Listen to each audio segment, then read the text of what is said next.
Sabit çekmiyor.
Nasıl ki namazdan kıblenizi bozduğunuz anda namazınız bozulur, yaşamınızda da yönünüz halisane, safiyane bir şekilde Hak Teâlâ Hazretlerinin istikametinden ayrılırsa o zaman dini yaşantınız da bozulur buyuruyor Rabbimiz Hak Teâlâ Hazretleri.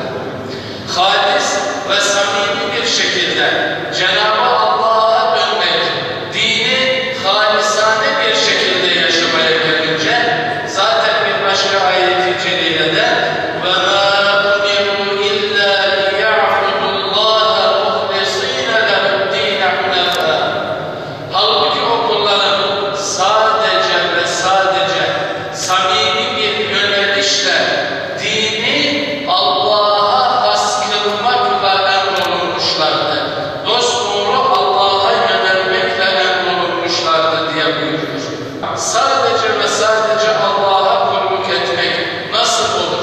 Hayatımızda bunu nasıl görürüz, nasıl yaşarız?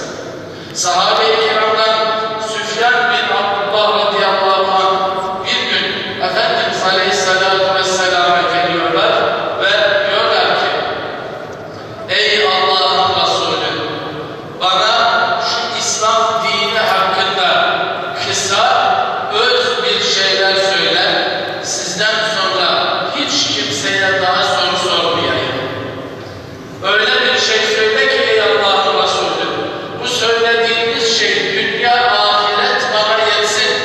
Başkalarının nasihatine, başkalarının tavsiyesine artık ihtiyacım olmasın dediklerinde Efendimiz Aleyhisselatü Vesselam buyuruyorlar ki Süfyan bin Abdullah'a قُلْ آمَنْتُ بِاللّٰهِ ثُمَّ اسْتَقِمْ.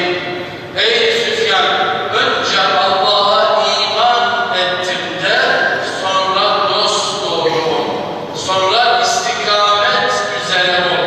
Sonra dinini, yaşantını, her şeyini ama her şeyini dosdoğru bir şekilde yap. Şimdi dosdoğru olmak, dini dürüst yaşamak, beni bağışlayın, dini adam gibi yaşamak, bu nasıl bir şeydir? Dinde dürüst olmak nasıl bir şeydir? Bu dürüst olmak hakikatte o kadar Peygamber Aleyhisselatü Vesselam'ın üzerine titrediği bir durumdur ki Efendimiz Aleyhisselatü Vesselam bir defasında buyuruyorlar ki şeyyebetli Hud ve ahavatuha. Şu Hud suresi ve onun benzerleri, Hud suresindeki gibi bir kısım ayetler beni ihtiyarlattı, beni kocaldı, benim saçlarımı beyazlatan bir kısım ayetlerdir buyuruyor. Şimdi bizler ümmeti olarak düşünmek durumundayız. Bir peygamberin ihtiyarlatan, bir peygamberin yaşlanmasına, bir peygamberin saçlarının ağarmasına ne sebep olabilir? Başka bir hadis-i şeriflerinde bununla ilgili buyuruyorlar ki benim saçlarımı beyazlatan o Hud suresindeki فَاسْتَقِمْ كَمَا اُمِرْتِ emrolunduğun gibi dosdoğru ol ifadesidir buyuruyorlar. Şimdi şunu düşünmek durumundayız. Peygamber Aleyhisselatü Vesselam'a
والحمد لله رب العالمين. الفاتحة.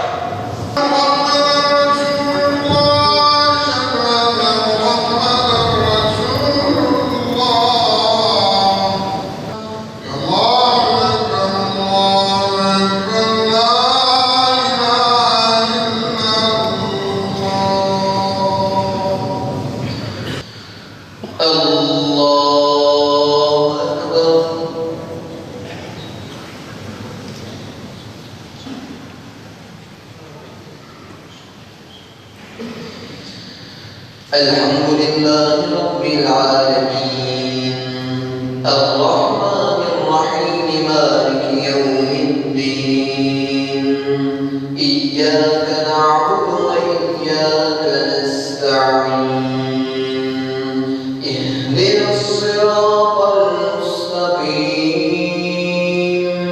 صراط الذين أنعمت عليهم غير المغضوب عليهم ولا الضالين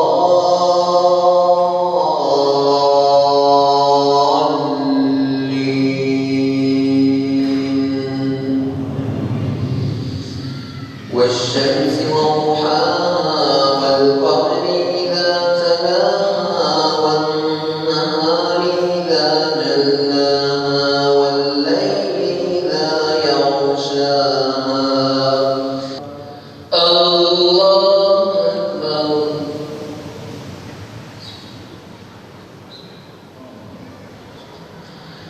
سمع الله لمن حمده. الله أكبر.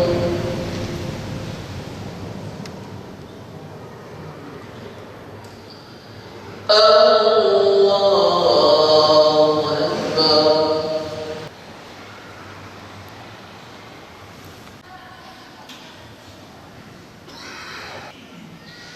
السلام عليكم ورحمة الله. السلام عليكم ورحمة الله.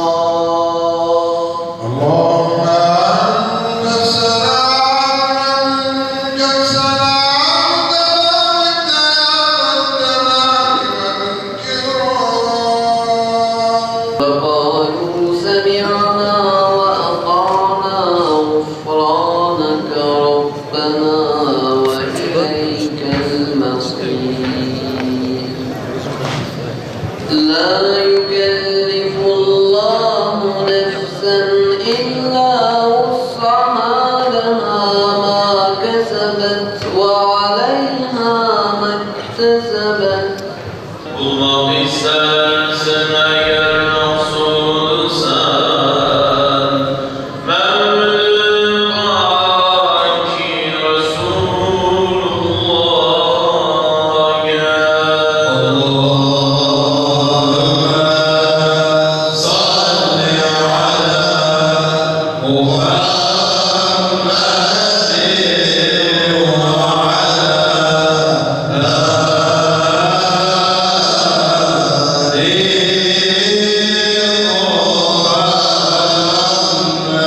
حتى